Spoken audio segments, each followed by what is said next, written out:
लोग उसको किस तरह से देखेंगे। तो ये सारा आज हम लोग अपने लेक्चर में पढ़ने वाले हैं कि वैक्सीनेशन क्या होती है, हम लोग अपनी लाइफ में कौन कौन सी वैक्सीनेशन करवाते हैं अपने from the time we are born till हमारे पास जितनी हमारी ज़िंदगी अल्लाह ताला हमें नसीब फरमाते हैं उसमें हम लोग कितनी वैक्सीनेशन करवा सकते हैं, कब कब वैक्सीनेशन करवानी चाहिए और किन किन डिजीज़ के अगेंस्ट वैक्सीनेशन करवानी चाहिए, क्यों करवानी चाहिए। और एज़ वेल एज़ अगर हमारे पास वो वैक्सीनेशन को लेके हमारी सोसाइटी में कोई मिथ्स फैली हुई हैं तो हम लोग उनको कोप अप कैसे करेंगे, और अगर हमारी कोई डोज़ मिस हो गई है तो हम लोग खुद को कैसे वैक्सीनेशन करवाएँगे और एज़ वेल एज़ हम लोग बाकी लोगों को किस तरीके से अवेयरनेस उनको प्रोवाइड करेंगे कि वो वैक्सीनेशन करवाएँ। तो ये सारे हमारे ऑब्जेक्टिव्स हैं आज के लेक्चर के। सो मूव करते हैं अपने लेक्चर की तरफ। तो वैक्सीनेशन बेसिकली है क्या? वैक्सीनेशन क्या है कि हम लोग अपनी बॉडी में कोई भी जो ऐसा एजेंट अपनी बॉडी को प्रोवाइड करते हैं, जिसकी मदद से क्या होगा कि हमारी बॉडी एक उस एजेंट के अगेंस्ट क्या करेगी, अपने एक्टिवेट होगी, स्टिमुलेट होगी और देन वो क्या करेगी, वो जो एजेंट जो डिजीज कोज कर रहा है, ठीक है, वो एजेंट जो डिजीज कोज कर रहा है उससे बचाने के लिए बॉडी क्या करेगी, अपना सारा का सारा एक मैकेनिज्म प्रिपेयर करेगी और जैसे ही हमारे पास क्या होगा, एक मेमोरी क्रिएट कर लेगी वो। जैसे ही हमारे पास वो डिजीज वाला एजेंट बॉडी में आएगा तो वो क्या हो जाएगा, बॉडी उसके अगेंस्ट फाइट करेगी और बॉडी हमें बचा लेगी। ये होता है वैक्सीनेशन का प्रोसीजर। ये अब ये सारा कैसे चलता है वो हम लोग सारा देखेंगे। अब क्या होता है बच्चों कि वैक्सीनेशन एक तो होती है कि वैक्सीनेशन हम लोग खुद कोशिश करते हैं कि हमारी बॉडी का सिस्टम जो है, इम्यून सिस्टम है, वो बचाए हमारी बॉडी को डिजीज से, उसे कहते हैं वैक्सीनेशन। लेकिन दूसरा आपने एक और चीज देखी होगी, नोट की होगी कि हम लोगों को नेचुरली तो भी तो जिंदगी में इन्फेक्शन होते हैं, ऐसा है ना। कोविड की वैक्सीनेशन भी ली, लेकिन बहुत सारी दुनिया को कोविड हुआ। इन्फ्लुएंजा के अगेंस्ट वैक्सीनेशन ली जाती है, लेकिन बहुत सारे लोगों को इन्फ्लुएंजा का वायरस वैसे भी होता है। Sure. यानी कि कुछ होता है कि एक तो इम्यूनिटी अल्लाह ताला की तरफ से हमारे पास नेचुरली इन्फेक्शन हुआ, उसके ज़रिए से बॉडी में क्या हुआ कि इम्यून सिस्टम स्टिमुलेट हो गया और हमारे बॉडी में कुव्वत मुदाफ़ियत पैदा हो गई। दूसरा होता है कि हम लोग वैक्सीनेशन का प्रोसीजर कैसे करवाते हैं, वैक्सीनेशन का प्रोसीजर होता है कि नेचुरली इन्फेक्शन नहीं हुआ, नेचुरली इन्फेक्शन होने से पहले हम लोगों ने प्रिवेंशन के तौर पे वैक्सीनेशन ले ली। अब उसके क्या-क्या हमारे पास एम्स हो सकते हैं वो हम लोग बाद में देखेंगे कि हम लोग वैक्सीनेशन बेसिकली क्यों करवा रहे होते हैं। अब वैक्सीनेशन का प्रोसीजर स्टार्ट कब हुआ, इसकी हिस्ट्री हम सबको पता है कि एडवर्ड जेनर ने क्या किया कि स्मॉल पॉक्स जो था वायरस, उसके अगेंस्ट क्या किया, उसने वैक्सीन किस तरह से तैयार की। और जो काउपॉक्स था उसकी लियन में से उसने मटेरियल लिया, बच्चे को किया, उसने इंजेक्ट, उसके बाद उसने थोड़ा दिन बच्चा बीमार हो गया, फिर थोड़ी देर बाद उसने स्मॉल पॉक्स का उसमें इंजेक्ट किया और बच्चे को स्मॉल पॉक्स का इन्फेक्शन नहीं हुआ। तो उसने कहा कि जो मैंने काउ पॉक्स लगाया था उसकी वजह से बच्चा स्मॉल पॉक्स से बच गया। तो यानी कि हमारी बॉडी का कोई ऐसा मैकेनिज्म है जो कि इससे बचा रहा है। तो उसने उसको जो कि हमारे पास क्या है, वैक्सीनेशन के तौर पे उभर के सामने आया। अब वैक्सीनेशन हमारे पास हमारी जो लाइफ है, ठीक है, हमारा हेल्थ का जो सारा सिस्टम है उसमें इसकी बहुत ज़्यादा अहम किरदार अदा कर रही है, ठीक है।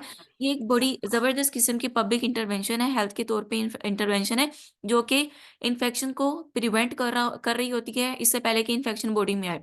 अगर तो इन्फेक्शन हो गया तो उसकी सिवेरिटी को कम करेगी कि इन्फेक्शन बहुत ज़्यादा सिवियर वाली साइड पे ना जाए, बहुत ज़्यादा कॉम्प्लिकेशन वगैरह ना हो। तो ये चीज़ें हो रही होती हैं बेसिकली वैक्सीन इसकी। अब वैक्सीन हमारे पास हमारी बॉडी में काम कैसे कर रही होती है? अब वैक्सीन अगर आप मैंने एक बात की कि एक नेचुरल इम्यूनिटी होती है, दूसरी होती है जो हम लोग वैक्सीनेशन करवा रहे होते हैं। अब वैक्सीनेशन काम कैसे कर रही होती है? वैक्सीनेशन काम कर रही होती है कि हम लोग इसमें जो एजेंट है, डिज़ीज़ कॉज़ करने वाला एजेंट वो प्रोवाइड करेंगे। अब जो डिज़ीज़ कॉज़िंग एजेंट है हम वो किस तरह से प्रोवाइड कर सकते हैं? पैथोजेन जो है उसको हम लोग किस तरह से प्रोवाइड कर सकते हैं। अब वो पैथोजेन आइदर वो वायरस हो सकता है, बैक्टीरिया हो सकता है, वो कोई भी पैरासाइट हो सकता है, यानी कि इन्फेक्शन कोज़ करने वाला कोई भी एजेंट, ठीक है? उसे हम कहेंगे पैथोजेन। ठीक है? अब वो क्या करेंगे, वो बॉडी में इंट्रोड्यूस किया जाएगा। अब वो किस-किस तरह से इंट्रोड्यूस कि करवाया जा सकता है, इसको आपने गौर से सुनना है।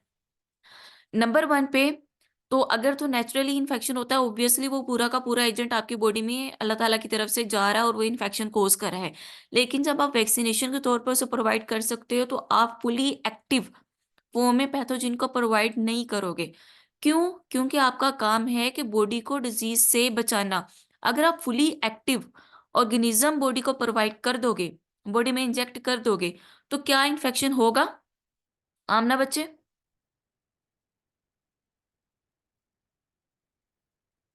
क्या डिजीज बिल्कुल उसी तरह से प्रेजेंट करेगी कि नहीं करेगी? आयशा सलीम,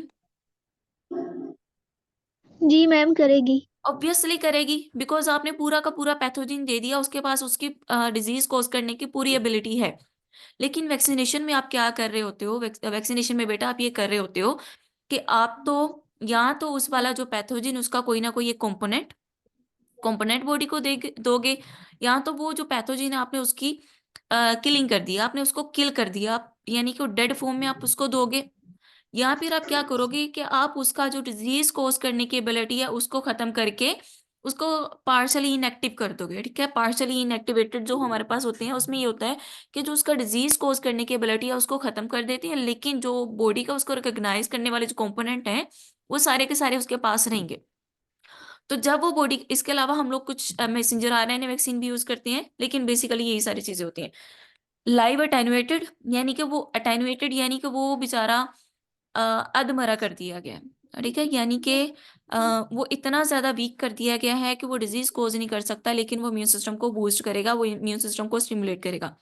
इनएक्टिवेट कर दिया गया यानी कि वो किल कर दिया गया, या फिर उसका कोई ना कोई एक कंपोनेंट या यानी कि कोई एक एंटीजन जो है वो बॉडी को दिया गया है कि बॉडी क्या करे कि उसके अगेंस्ट अपना इम्यून सिस्टम को स्टिमुलेट करे। तो ये क्या होता है, हमारे पास वैक्सीन इस तरह से काम कर रही होती है।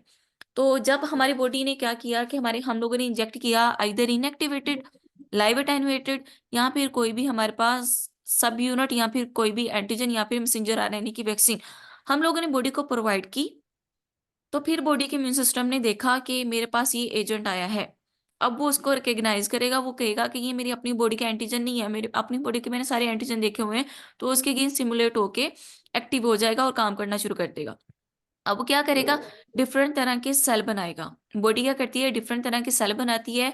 उस टाइम पे जो एंटीजन आपने दिया उसको तो इरेडिकेट कर दिया जाएगा, बॉडी से उसको रिमूव कर दिया जाएगा, लेकिन उसके अगेंस्ट सेल जो है वो मेमोरी अपनी बरकरार रखेंगे। अब वो मेमोरी क्या होती है? अब वो मेमोरी होती है कि सेल याद रखेंगे कि मेरे पास ये एंटीजन आया था और इसके अगेंस्ट मैंने इस तरह से काम किया था। अब नेक्स्ट टाइम लेट्स सपोज अगर मैंने कोविड की वैक्सीनेशन दी एक पर्सन को, लेट्स सपोज मैंने खुद ही कोविड की वैक्सीनेशन ली, ऑब्वियसली हम सब ने ली हुई है, तो क्या होगा कि हमारे बॉडी में एक मेमोरी बन गई हुई है। अब वो मेमोरी बन गई हुई है, वो मेमोरी सेल पड़े हुए हैं। नेक्स्ट टाइम कभी मेरे पास कोविड का लेट्स सपोज अल्लाह ना करे कि मुझे इन्फेक्शन होता है, या आप में से किसी जिसको भी जिसने भी वैक्सीनेशन लिया उसे इन्फेक्शन होता है, तो क्या करेंगे, वो मेमोरी सेल देखेंगे कि ये एंटीजन तो वही है सेम जो मैंने पहले देखा हुआ है, इसके अगेंस्ट मैंने काम किया हुआ है। तो वो आगे आएंगे और उनको पहले ही पता है कि मैंने इसके अगेंस्ट क्या काम करना है, वो फौरन से उन सेल को पकड़े जो हमारे पास पैथोजन बॉडी के अंदर आया उस वायरस को पकड़ेंगे, उसको इनएक्टिवेट करके उसको बॉडी से इरेडिकेट कर देंगे। Is that clear? यानी कि अब जो पहले वाला जो रिकग्निशन का सारा काम है, उसके बाद प्रोसेसिंग होगी, वो सारा चीज नहीं होगी। सिंपल सिर्फ उसने देखा अच्छा ये वही वाला पुराने वाला पैथोजन है, इसको मैंने देखा हुआ है, और वो उसको एरेडिकेट कर देगा फ्रॉम द बॉडी, और बॉडी को डिजीज से बचाया जा सकेगा।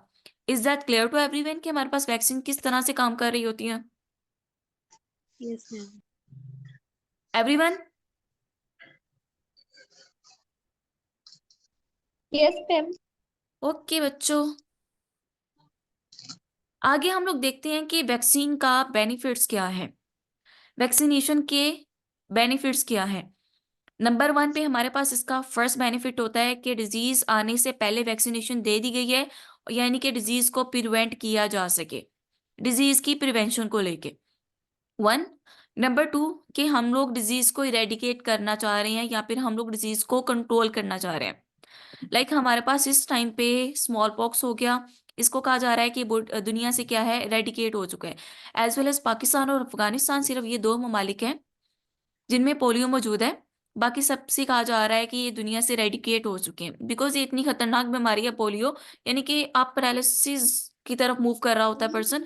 तो हम लोग अपनी जनरेशन को बचाना चाह रहे हैं, यानी कि डिजीज को कंट्रोल किया जा रहा है और एज वेल एज उसको इरेडिकेट किया जा रहा है। नंबर थ्री पे क्या हो रहा है कि डिजीज की सिविरिटीज को रोका जा रहा है। ठीक है। लेट्स सपोज अगर एक पर्सन को कोविड की वैक्सीनेशन ली हुई है, तो अब उसको अगर वही वाला कोविड-19 उसको इन्फेक्ट कर रहा है, तो वो डिजीज की सिवियरिटी उतनी ज्यादा नहीं होगी as compared to the first exposure. यानी कि वैक्सीनेशन नहीं हुई है और उस पर्सन ने क्या किया कि उस पर्सन में यही है वो उसको इन्फेक्शन हुआ, तो उसमें सिवियरिटी डिजीज की बहुत ज्यादा होगी। ठीक है।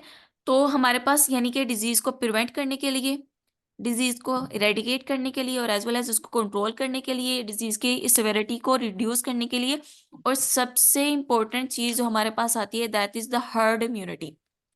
हर्ड इम्यूनिटी हमारे पास एक बहुत ही इंपॉर्टेंट कॉन्सेप्ट है। अब हर्ड इम्यूनिटी में क्या होता है, लेट्स सपोज मेरे घर पे हम लोग 7 लोग हैं, 6 लोग हम लोग, और जो 7वां पर्सन है वो मेरी ग्रैंड मदर है। अब ग्रैंड मदर जो मेरी हैं उनको हम लोग वैक्सीनेशन प्रोवाइड नहीं कर सकते, बिकॉज उनमें डिजीज की सिवियरिटी के चांसेस बहुत ज्यादा हैं और उनमें कॉम्प्लिकेशन बहुत ज्यादा होंगी, तो वो उनको उनके लिए वो रिस्की होगा।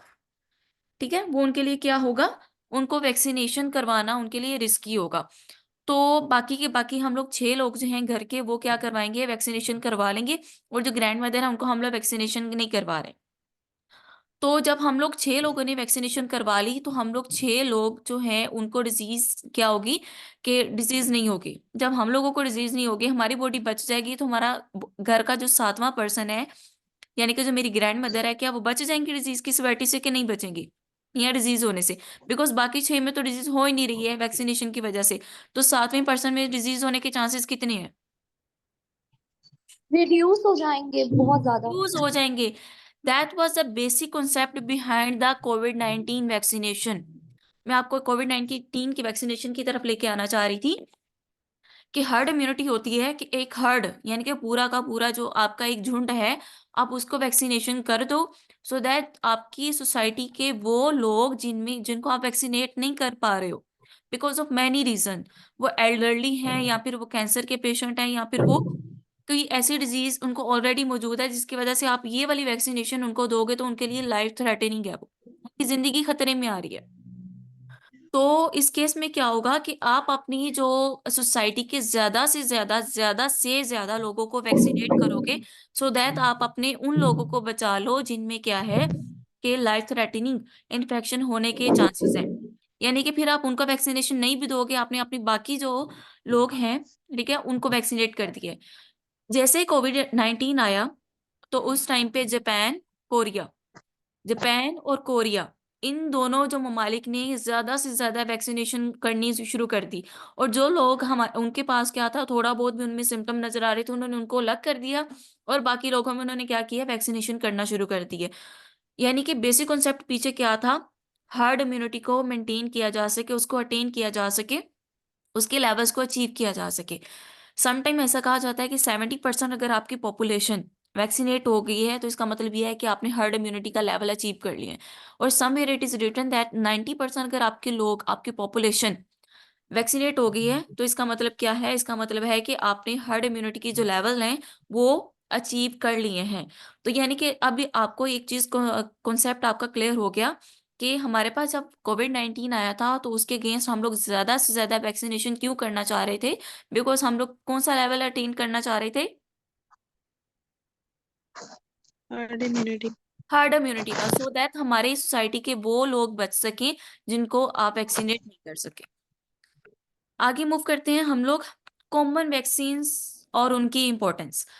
सबसे इंपॉर्टेंट और मजे की चीजों की तरफ अब हम आहिस्ता आहिस्ता मूव कर रहे हैं। जो हमारा थ्योरेटिकल चीजें थी, जो हमारे प्रैक्टिकल के हवाले से थी, वो हम लोग देख चुके। अब हम देखते हैं कि हम लोग वैक्सीनेशन कौन कौन। सलामकुम मैम जी। जी बेटा। मैम जी, फर्स्ट पार्ट कर दें, हर्ड इम्यूनिटीज की समझ हर्ड नहीं आई। इम्यूनिटी मैं रिपीट कर दूं, आई सेड बच्चों के हर्ड इम्यूनिटी है। मैंने आपको एग्जांपल दी कि कोविड-19 का जब हमारे पास इन्फेक्शन आया, तो जब उसमें हमारे पास वैक्सीन हमारे पास दस्तयाब हो गई, तो उस टाइम पे क्या था कि ज्यादा से ज्यादा लोगों को, पॉपुलेशन को वैक्सीन प्रोवाइड की जा रही थी कि वो वैक्सीनेट हो जाए। अब उसका बेसिकली एम क्या था, उसका बेसिक एम था कि जब ज्यादा से ज्यादा पॉपुलेशन वैक्सीनेट हो जाएगी, तो जब वो वैक्सीनेशन उनको हो गई, वो वैक्सीनेटेड हैं, तो यानी कि उनमें डिजीज की होने के चांसेस एक तो कम है। अगर डिजीज होगी तो उसमें सिवियरिटी के चांसेस कम है, और वो आगे डिजीज के ट्रांसमिशन के चांसेस भी कम है।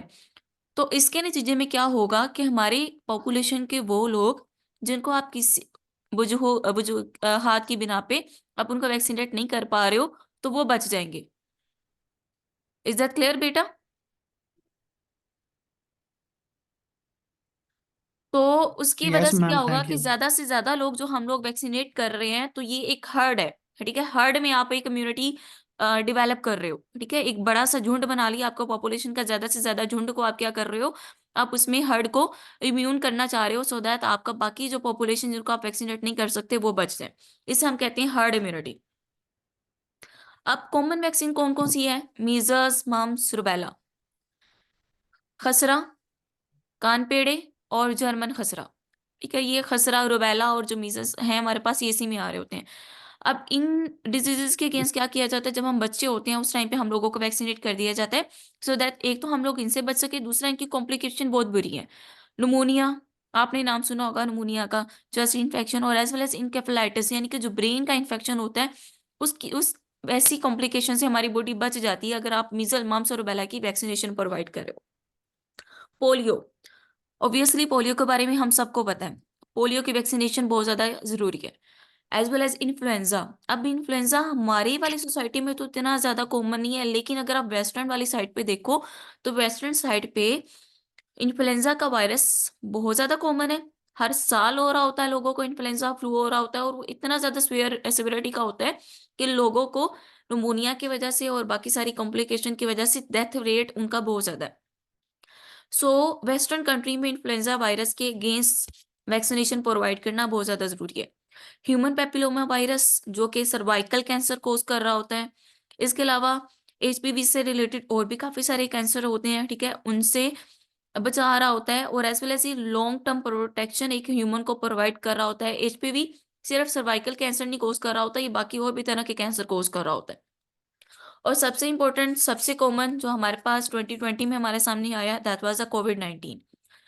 कोविड 19 को की पैंडेमिक को कंट्रोल करने के लिए, उसकी ट्रांसमिशन को रिड्यूस करने के लिए, एज वेल एज डिजीज की सिवेरिटी को कम करने के लिए, डिजीज को कंट्रोल करने के लिए हम लोग क्या कर रहे हैं? कोविड 19 की वैक्सीनेशन यूज कर रहे हैं। अभी तक किसी को कोई मसला है? मैम। मैम ये सर्वाइकल कैंसर क्या होता है? इसका कल भी मैम ने बताया था, सर्वाइकल वो पढ़ा कैंसर था भी, लेकिन जो बताया नहीं। फीमेल का यूट्रस होता है ना, उसमें सर्विक्स एक पार्ट होता है। जी जी। ठीक है, तो उस बॉडी पार्ट के कैंसर को हम लोग कह रहे होते हैं cervical cancer. Is that clear? Okay ma'am. एक और बच्चा बोल रहा मैम, था। जी बेटा। हमारे पास इन्फ्लुएंजा की वैक्सीन अवेलेबल होती है? मतलब हमने पढ़ा था कि उसमें काफी ज्यादा जीन म्यूटेशन और रीअरेंजमेंट्स वगैरह आती हैं, तो अच्छा बच्चों, इसलिए। ये एक पूरा एक टॉपिक है, लेकिन मैं आपको एक ना थोड़ा सा ओवरव्यू दे देती हूँ कि इन्फ्लुएंजा क्या है। इन्फ्लुएंजा हर साल बदलता रहता है, यानी कि इस दफा वो कुछ और था, अगले साल वो थोड़ा सा चेंज होकर थोड़ा और बदल जाएगा, उससे अगले साल वो और बदल जाएगा। यानी कि इसमें चेंजेस होने के, इसमें म्यूटेशन होने के चांसेस बहुत ज्यादा होते हैं, और ये होती है म्यूटेशन इसमें। Is that clear? तो यानी कि तकरीबन हर साल ही इसके अगेंस्ट क्या क्या क्या है कि वैक्सीन बनाई जाती है, और हर साल लोगों को इसके अगेंस्ट वैक्सीनेशन प्रोवाइड की जाती है। मैंने अभी बोला कि ओके मैम। वेस्टर्न कंट्री में इसका इन्फेक्शन बहुत ज्यादा सिवियरिटी का होता है, तो वेस्टर्न कंट्रीज में इसके अगेंस्ट वैक्सीन को लाना बहुत ज्यादा जरूरी है। Is that clear? मैम जी। जी बेटा। जी, आपने बात की कि वो जो कैंसर पेशेंट है उनको हम वैक्सीन नहीं प्रोवाइड कर सकते, तो इसको थोड़ा एक्सप्लेन कर देंगे? अच्छा बच्चों, जो हमारे पास कैंसर पेशेंट होते हैं ना, एज वेल एज हमारे एल्डरली पेशेंट हो गए, कैंसर वाले पेशेंट हो गए, और ये बड़ा इंपॉर्टेंट सवाल है आर्म रूटीन को लेके, और एज वेल एज वो पर्सन जो बड़े कमजोर किस्म के हैं और उनमें इन्फेक्शन होते रहते हैं। अब उनमें क्या होगा कि अगर आपने उनको थोड़ी बहुत भी वैक्सीन दे दी है, तो बॉडी क्या करेगी कि वैक्सीन को भी एज अ पैथोजन कंसीडर करके उसके अगेंस्ट क्या वो पैथोजन के तौर पे लिया जाएगा। इम्यून सिस्टम उनमें इतना ज्यादा पावरफुल नहीं होता कि वो उसके अगेंस्ट मैम, इम्यूनिटी, इम्यूनिटी कम होती है उनमें? इम्यूनिटी कम होती है ना उनमें, ऑब्वियसली इम्यूनिटी कम होती है उनमें। तो इम्यूनिटी कम होने की वजह से क्या होगा कि उनका इम्यून सिस्टम एक्टिवेट ही नहीं हो पाएगा उसके अगेंस्ट, वो इम्यून सिस्टम को बिल्ड ही नहीं कर पाएगा, स्टिमुलेट ही नहीं हो पाएगा। तो बजाय इसके कि वो फायदेमंद हो उनके लिए, वो उनके लिए नुकसानदेह साबित होंगे। यानी कि बॉडी के लिए वो एज अ पैथोजिन जाएंगे, यानी कि उनमें डिजीज हो जाएगी। लेकिन मैम जी हम पढ़ते हैं कि वीकली और फुली, मतलब हमने उनको कुछ वैक्सीन ऐसी हैं जो है ना सारी मतलब नहीं किल हुई हुई, कुछ हैं जो कि हाफ मतलब किल किए हैं, हाफ नहीं किल। तो अगर जो सारी किल हैं लेकिन सिर्फ मेमोरी सेल्स बनेंगे, उससे जाके इम्यून सिस्टम को स्टिमुलेट करेंगे, तो वो देने से तो कोई इशू नहीं होना चाहिए, या फिर होती नहीं ऐसा है है ऐसी बच्चों, ये डिपेंड करता है कि हमारे पास हमारे मरीज जो है, हमारा जो पेशेंट है उसकी हालत कैसी है, वन।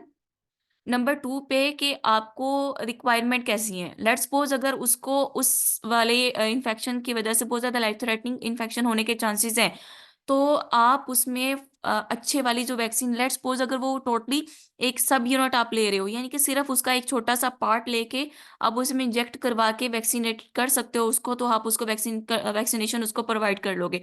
लाइव एटेन्यूएटेड वैक्सीन इसमें देना खतरनाक हो सकता है। अब ये भी डिपेंड करता है ना कि हमारे पास वैक्सीन अवेलेबल किस फॉर्म में है।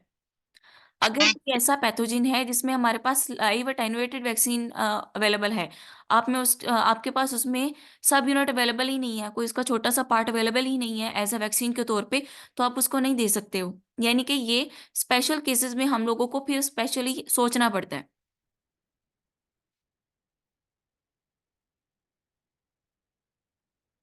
इज दैट क्लियर बच्चे?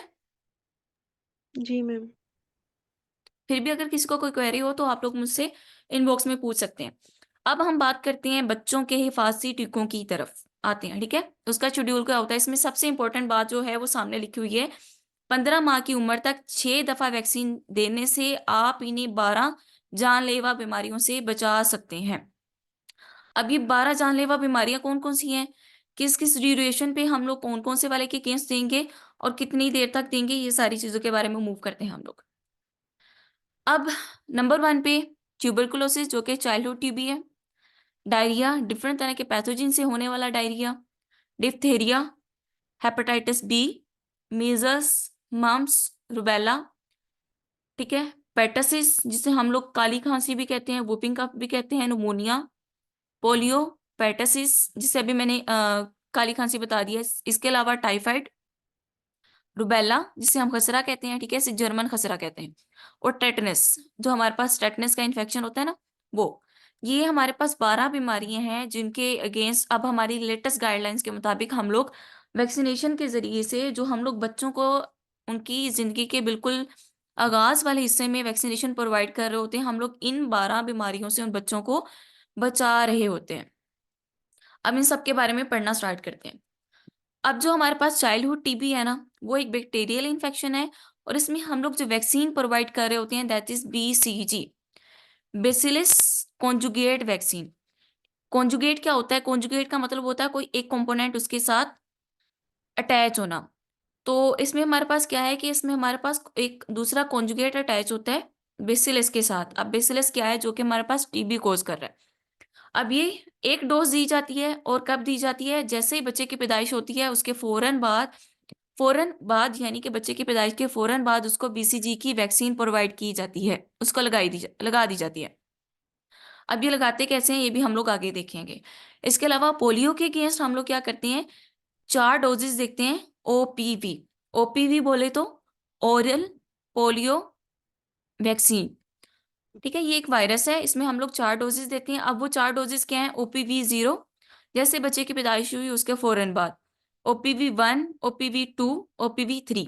OPV का मैंने अभी क्या बोला है, मतलब है ओरल पोलियो वैक्सीन। एक देंगे हम लोग 6, अभी जैसे बच्चा पैदा हुआ उस टाइम पे हम लोगों ने कौन कौन सी वैक्सीन दी, एक BCG और दूसरी हम लोगों ने कौन सी दी, OPV।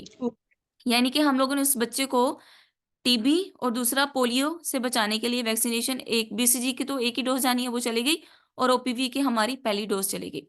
दूसरी डोज जो हम लोगों ने देनी है वो हम लोगों ने देनी है 6 वीक पे। उसके बाद तीसरी डोज OPV 2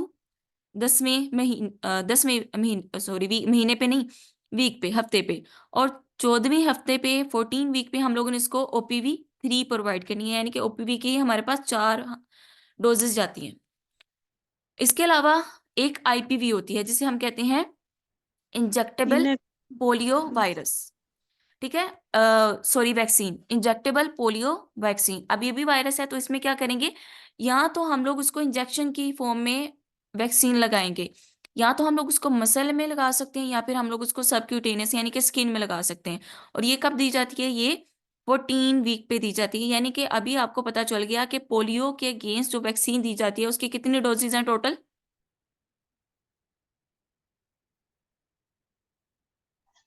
ओपीवी 4। की फॉर्म में 4 और आईपीवी की फॉर्म में 1। आईपीवी का मतलब है इंजेक्टेबल पोलियो वैक्सीन, और ओपीवी का मतलब है टीवी ओरल जो है वो पोलियो वैक्सीन, इंजेक्टेबल। यानी कि जो ओरली बच्चों के मुंह में जो कतरे डाल रहे होते हैं वो। और आईपीवी यानी कि जो उसको इंजेक्शन लगाया जाता है। इसके अलावा मैम डिप्थीरिया। जी बेटा। जो हमने पढ़ा था आईपीवी, उसमें तो हमने ये पढ़ा था इनएक्टिवेटेड पोलियो वैक्सीन, आईपीवी जो है। तो ये इंजेक्टेबल फॉर्म में दी जाती है ना बच्चे। नहीं मतलब इसको जो आपने एब्रिवेशन बोला है वो हम मतलब ये हमने इंजेक्टेबल भी है इनएक्ट। और एज वेल एज हमारे पास इनएक्टिवेटेड भी है। जी। अच्छा, आगे है डिप्थेरिया, टेटनस हो गया, पेटसिस हो गया, हेपेटाइटिस बी हो गया, HIV और निमोनिया, ठीक है। अब ये सारे क्या हैं, ये इसको हम लोग कहते हैं पेंटावेलेंट वैक्सीन। पेंटावेलेंट में 5 एजेंट आ रहे हैं, डिप्थेरिया का, टेटनस का, पेटसिस का, हेपेटाइटिस बी का, और जो हमारे पास haemophilus influenza type B. HIV का मतलब है HIV haemophilus influenza type B, जो कि हमारे पास निमोनिया मेनिंजाइटिस कोज कर रहा है। ये इनमें 4 बैक्टीरिया और 1 वायरस है। ये हम लोग पेंटावेलेंट वैक्सीन देंगे। इसकी 3 डोजेज हैं।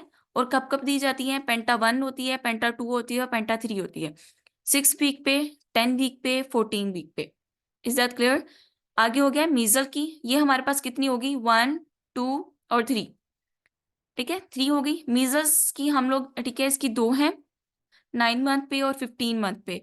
और जो हमारे पास diarrhoea due to rota virus की वजह से, उसमें हम लोग 2 डोजेज दे रहे होते हैं, 6 वीक पे और 10 वीक पे। फर्दर देखते हैं इसको।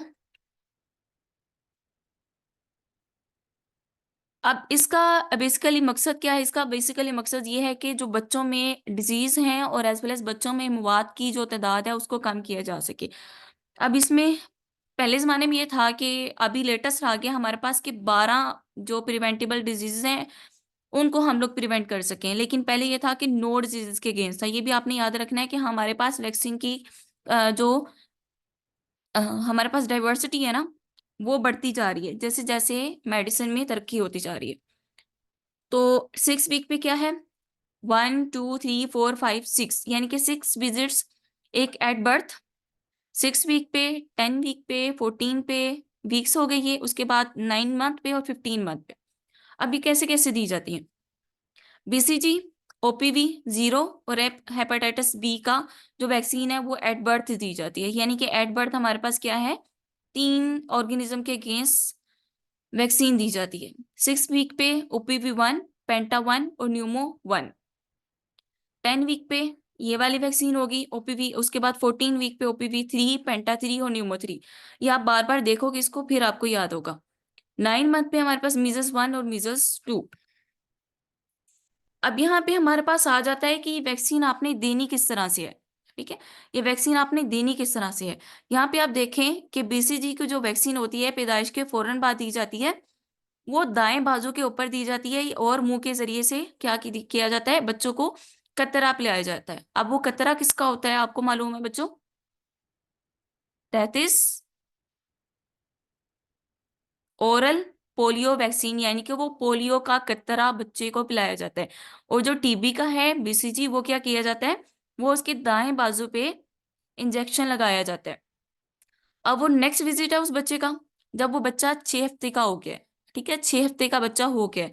उस टाइम पे उसको जो हम लोगों ने अभी पीछे देख लिए सारे के सारे पेंटावेलेंट जो वैक्सीन थी, वो उसको दी जाएगी दाएं बाजू पे, ठीक है, सॉरी दाएं रान पे और बाएं रान पे। और जो हमारे पास OPV है वो उसको मुंह उसको कतरा पिलाया जाएगा। Is that clear. यस। यानी कि ये आपके जो वैक्सीनेशन करने वाले होते हैं उनको पता है कि किस वाली साइड पे कौन से वाला उसने इंजेक्शन लगाना है। अगर वो इंजेक्शन की फॉर्म में है और वो अगर हमारे पास OPV है तो वो ओरल ही उसको ड्रॉप्स हैं वो पिलाए जाएंगे। Is that clear. Yes ma'am. उसके बाद हमारे पास तीसरा विजिट है बच्चे का, पेंटा, ठीक है, पेंटावेलेंट, पीसीवी और हमारे पास ओपीवी। पीसीवी हमारे पास जो निमोनिया ना उसके अगेंस्ट वाली वैक्सीनेशन होती है। दाएं और बाएं दोनों रान पे और एज वेल एज बच्चों को क्या किया जाएगा, कतरा पिलाया जाता है पोलियो का। अब यहाँ पे हमारे पास ओपीवी की 2 डोजेज हो चुकी हैं। उसके बाद चौथा विजिट बच्चे का आ गया, बच्चा हो गया है 14 हफ्ते का, ठीक है, 3.5 महीने का बच्चा हो गया है 14 हफ्ते का। अब आपने उसको चौथे विजिट के लिए लेके जाना है। इस टाइम पे पेंटावेलेंट का तीसरी डोज, आईपीवी, ओपीवी की तीसरी डोज, आईपीवी की सिर्फ एक डोज होती है, यानी कि उसका इंजेक्शन उसको लगेगा, और एज वेल एज पीसीवी यानी कि न्यूमोनिया जो है उसका उसको तीसरी डोज लगेगी। इस इस वाले टाइम पे क्या होगा, बच्चे को दाएं और बाएं रान के पट्टे में, ठीक है, ये इसको 2 इंजेक्शन लग रहे हैं, एज वेल एज इसको एक वाली रान पे 1 इंजेक्शन लग रहा है, और इसको जो ओपीवी है उसका क्या है, ओपीवी का कतरा पिलाया, आईपीवी का 1 इंजेक्शन लगाया, और बाकी जो इंजेक्शन उसको दूसरे लगने थे, आईपीवी का इंजेक्शन लगना था, और एज वेल एज उसको पीसीवी का और पेंटावेलेंट का इंजेक्शन लगना था, वो लगेगा इसको। अब पांचवी और छठे विजिट पे क्या है, इसको मीजल्स के जो इंजेक्शन है वो लगेंगे। एक एक विजिट पे उसको दाएं बाजू पे लग जाएगा, और एक विजिट पे उसको चाहे बाएं पे लगा ले चाहे दाएं पे लगा ले, वो डिपेंड करता है। Is that clear? ये अभी सिर्फ छोटे बच्चों की बात की है जो कि 15 महीने तक होते हैं। किसी को कोई मसला अभी तक? मैम ये जो प्री मेच्योर बेबीज होते हैं हम्म। उनके लिए भी वैक्सीनेशन की यही करेंगे, प्री मेच्योर उनको तो भी इसी बच्चे तरीके से हमारे पास वैक्सीनेशन। उनकी एज वैसे ही चलेगी ना, आफ्टर बर्थ, उसके बाद इतने हफ्ते के हो गए हैं, इतने महीने के हो गए हैं। वैक्सीनेशन उनको उसी टाइम वही वैक्सीनेशन डोजेस उनकी वैसी मिलेंगी, चलती वही है, सीक्वेंस उनकी फॉलो एज होगी। तो वैसी चलेगी ना। ठीक। 7 मंथ पे अगर एक बेबी की बर्थ हो जाती है तो that was okay, quite normal. अब ये एक दफा फिर से आप रिवाइज कर लें कि एट बर्थ बीसीजी की, ओपीवी की, हेपेटाइटिस बी की, 6 to 8 वीक में हमारे पास क्या होता है, आईपीवी की, ये सारी ही वैक्सीन लगती हैं। अब यहाँ पे एक क्वेश्चन जो आप लोगों की तरफ से पूछना चाहिए था, दैट वाज के मैम अगर हमारे पास उस टाइम पे एक वैक्सीन का जो देना था वो मिस हो गया, तो कैसा है कि हम लोग उसको बाद में दे सकते हैं? Is that an authentic question? Yes ma'am. ठीक है। ऑब्वियसली किसी भी वजह से किसी बच्चे का एक डोज मिस हो सकती है, तो आप उसको ऑब्वियसली बाद में दे सकते हैं, थोड़े जितना भी गैप तक आपका आ जाए, कोई मसला नहीं है। यानी कि इसमें ड्यूरेशन होता है कि लेट्स सपोज आप जो आईपीवी की है हमारे पास, या जो बाकी है पीसीबी वगैरह, उसकी सेकंड डोज है वो 6 to 8 वीक के अंदर आप दे सकते हो। उसके बाद जो 10th वीक वाली है वो 10 से 16 वीक तक दे सकते हो। 14 वीक वाली आप 14 से लेके 24 वीक तक दे सकते हो। उसके बाद जो हमारे पास HIV जो हमारे पास इन्फ्लुएंजा वाला था वो 6 मंथ तक आप दे सकते हो, ठीक है। 9 मंथ पे आप ये वाली दे लोगे। एज वेल एज हमारे पास जो डिफरेंट हम किड्स को लेके, एक तो हम लोग सिर्फ बच्चों का देखा ना कि बच्चों के फांसी टीके हैं जो हम लोग 15 महीने तक चला रहे होते हैं, एज वेल एज जो हमारे पास बाकी थोड़े बड़े किड्स होते हैं, और एज वेल एज हम लोग इसमें डिफरेंट तरह के और डिजीजेस ऐड करते जा रहे हैं। टाइफाइड की वैक्सीन भी हम लोग दे रहे हैं, 9 मंथ तक दे सकते हैं, 4 से 6 साल तक देते हैं, ठीक है। 3 से 4 साल तक के बच्चों में MMR, मीजल्स, मम्प्स, रुबेला और चिकन पॉक्स का देते हैं, ये देते हैं। अब यहाँ पे मैं आपको एक और चीज बता दूं, that is related to typhoid का इन्फेक्शन। आपको पता है कि टाइफाइड के अगेंस्ट में हमारे पास वैक्सीन अवेलेबल है, और अभी करंट जो गाइडलाइंस टाइफाइड के लिए अवेलेबल है वो ये है कि 15 से 16 साल तक के बच्चे को आप टाइफाइड की वैक्सीन दे सकते हैं। Is that clear?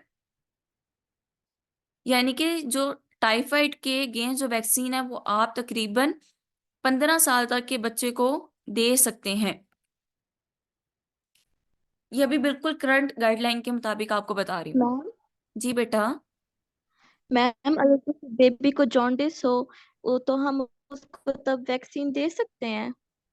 अब ये डिपेंड करता है बच्चे, ये जब इस तरह के केसेस होते हैं ना, इस टाइम पे हम लोगों को प्रॉपर कंसल्टेशन की जरूरत होती है कि हम लोग अपना जो हमारे पास वैक्सीनेशन सेंटर भी हैं, डॉक्टर वगैरह बैठे होते हैं, हम लोग उनसे प्रॉपर कंसल्टेशन करके फिर उसको वैक्सीनेट करवाएंगे।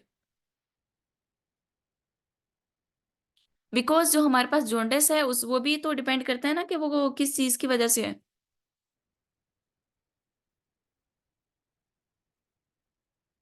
Is that clear? लेकिन मैम ये जॉन्डिस है डिजीज थोड़ी काउंट होती है, ये तो एक सिम्टम होता है ना। और बच्चे, इतने छोटे बच्चों में जॉन्डिस कभी सामने आता भी नहीं है। जॉन्डिस जो है एक एल्डरली की डिजीज ज्यादातर है, और एज वेल एज जैसे हम लोग एडल्टहुड की तरफ ज्यादा मूव कर रहे होते हैं उस टाइम पे ज्यादा आ रहा होता है। मेरा नहीं ख्याल मैंने अपनी आज तक की उम्र में कभी सुना हो कि किसी छोटे से बच्चे को जॉन्डिस हो गया है। किसी के पास ऐसा केस है तो मैं इसके बारे में जरूर देखना चाहूंगी।